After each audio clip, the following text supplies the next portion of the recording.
The Disney tapes are now over, but James O'Keefe has now announced the Disney files, and he's got a lot to talk about. He's had access to Disney's internal communications, and a lot of the things that you might have feared, well, it confirms that all those crazy parades you're seeing around the country, some of them are actually sponsored by Disney. Let's talk about that on That Park Place. Hello, I am Jonas J. Campbell, an investigative reporter for That Park Place, and I am here with Mr. VashSky. Vash, I appreciate your stand for truth, justice, and the American way. Have I ever said that about you?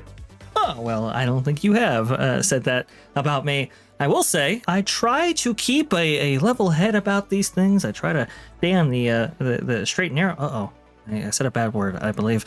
Yes, you know, now, exactly. Now looking at this, well, just be careful what you say, people. Never in writing, always in cash. That's a very good point. But we want to go to this. This was a surprise drop from O'Keefe Media Group today. Exclusive insider leaks Disney's hidden agenda programs for youth and children's events. I'm going to open this up. This is an amazing video. I noticed he's not in his usual suit and tie. James O'Keefe got access to the internal Slack and communications of the Walt Disney Company by some whistleblower from within the company. And it is everything that you would think would be in there. But at the same time, it's kind of a shocking confirmation. Not just promotion of events that happen to have certain themes. Every Fortune 500 company, it seems, has pride events. Every company like this has DEI initiatives. Some of these are parades that Disney has listed in their own internal programs here.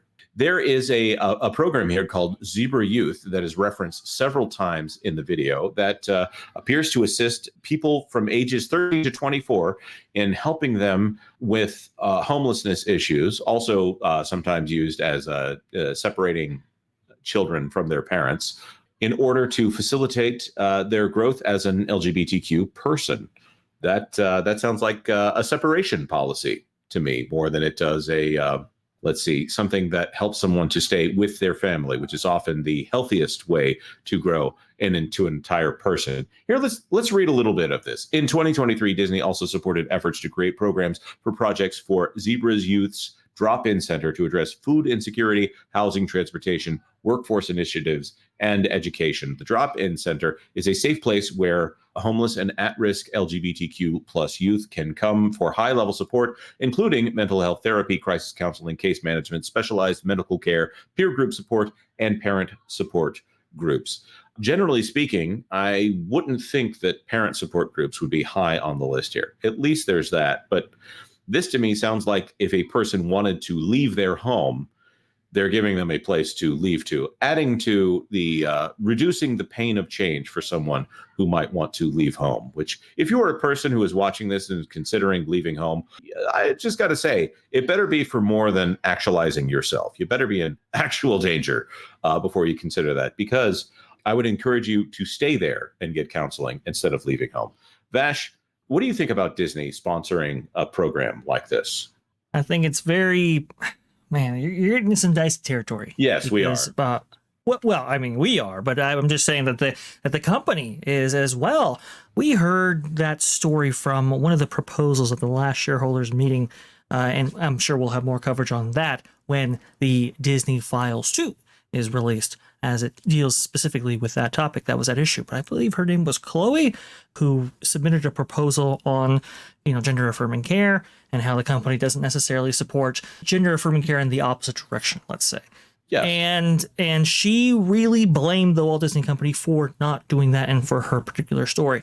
If you sponsor or, actively support some of these initiatives, and they have legitimate consequences for the lives of the recipients, are you necessarily responsible for some of that? Again, it gets you into some hot water very quickly with perhaps legal consequences.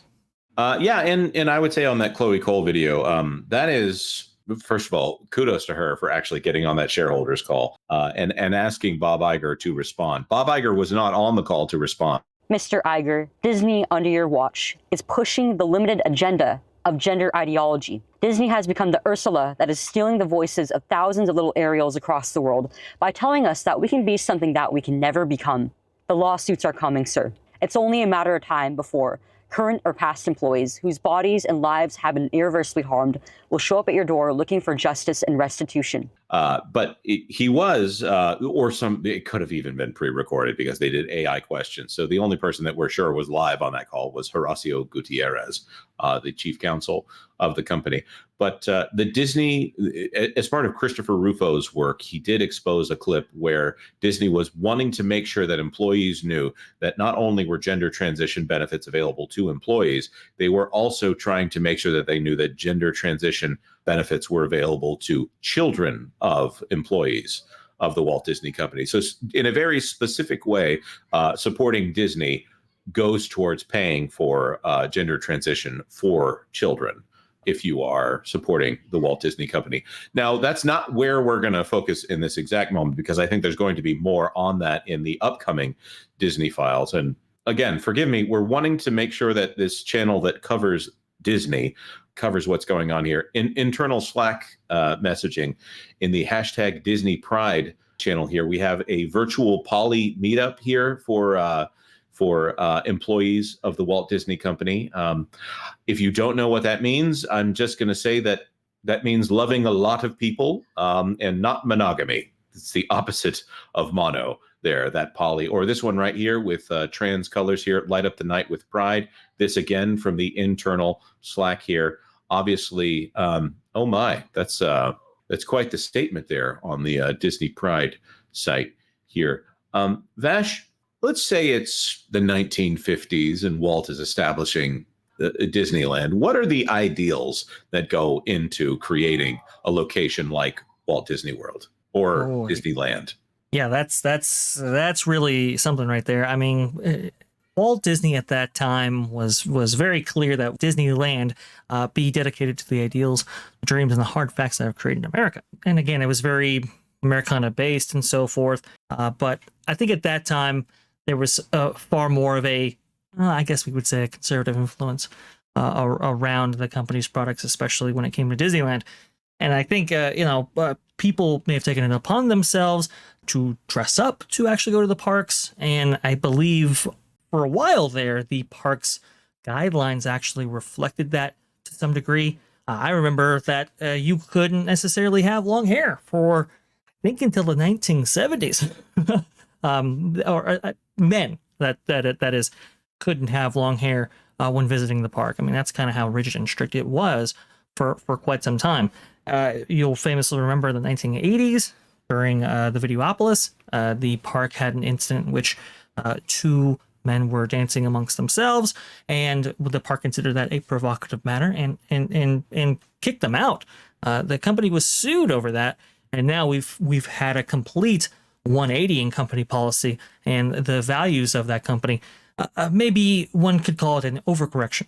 Yeah, I think that's probably the best way to put it. And I'll put some of this back on screen. Here we are again with the virtual poly meetup, but as he's zooming into it now, obviously the same event.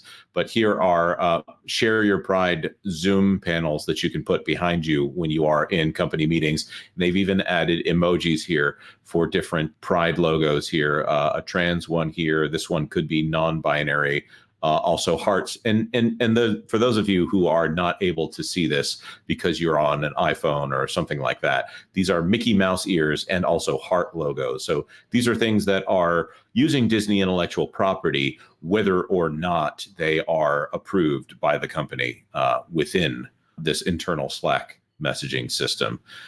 This is I don't know. I don't understand how they've gone this far in what they're doing. By the way, this is a name change clinic for those looking to transition to a different identity. No comment on whether or not it is a, and by the way, they're talking legal name change here because they have a law school project that is assisting them here. So it seems like there's a lot of this Berg or whatever. If it seems like it's more than a employee resource group here that's doing this. It seems like Disney is dedicating a lot of corporate capital into trying to keep people that are interested in this appeased within the company. The other part of this video that is very, very concerning to me is the promotion of Pride events within the company. Now, it used to be that if you did anything off color, that would be a no-no. You wouldn't do something like that. So here we have Disney endorsing a pride parade. And this is a "We Are the Magic" flag that is being flown at the Pride Parade.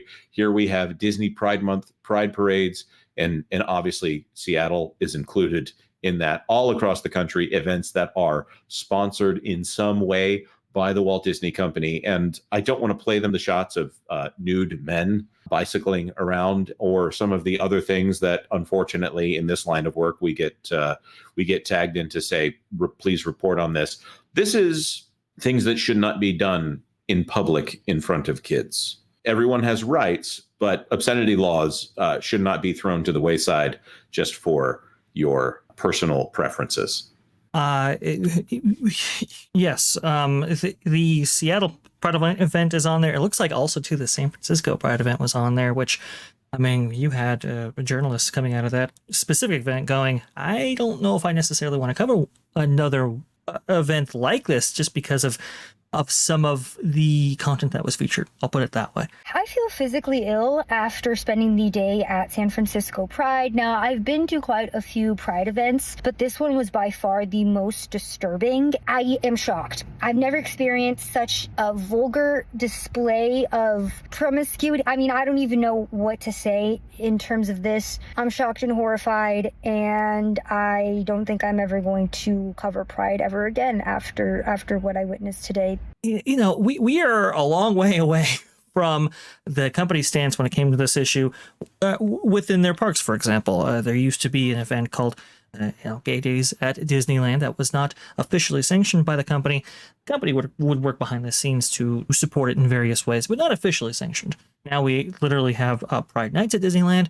And now we have an effort by the company to finance not only events within the park, but outside of the park in various cities all across the country. This is astounding how different the company deals with issues like this, especially ones that are preferable, I guess, to the company's new values. Yeah, and I understand here. This is obviously a very difficult subject to cover on YouTube because it is in the spicier range. But at the same time, the whole purpose here is to talk about what Disney is up to. And I really feel like if your slogan is "Leave kids alone," and that is offensive to the company, then that really says a lot about where they've come as a purveyor of children's entertainment.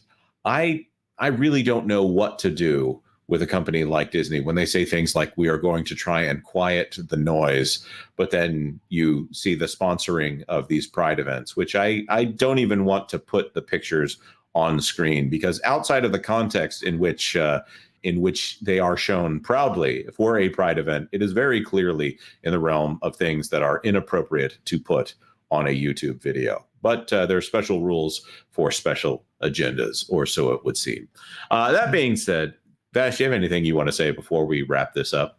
I think for a lot of people, you know, your lifestyle is your lifestyle. You know, feel free to do whatever you wish you may. Legally, yes. Including, legally with others, as long as they're consenting adults and everything like that. All right. I think a lot of people live by that creed, and fair enough. I think when people see these things affecting children or involving children, well, now people take on a different tone and tenor. We've seen that with the films, for example.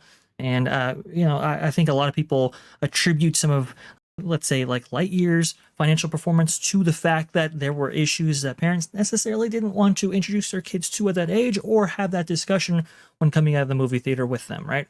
And that has affected the financial performance of the company's products going down the line there.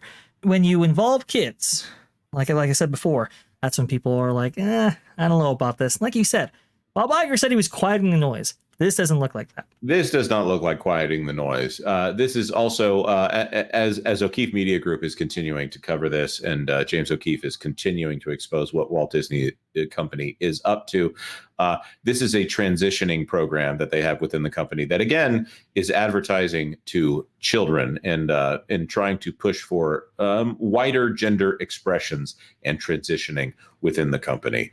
And also for children and to try to tell them that this is the way that they can go, and perhaps to market that to children.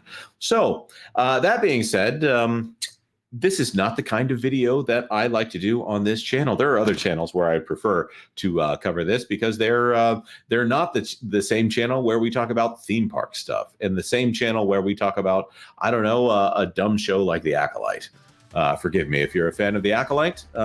You have that right in the United States, as much as I might disagree with that. However, there will be more on this subject. So if you could share this video out, that might be very helpful. If you can like it, well, that would be helpful too. And if you can leave a comment respectfully, try not to get us in too much trouble here. Leave that in the comment section down below. And if you could, consider subscribing to That Park Place for all the news that should be fun. Thanks for watching That Park Place News. For more information, consider checking out www.thatparkplace.com. And don't forget to subscribe, share, like, and send this out on your favorite social media accounts.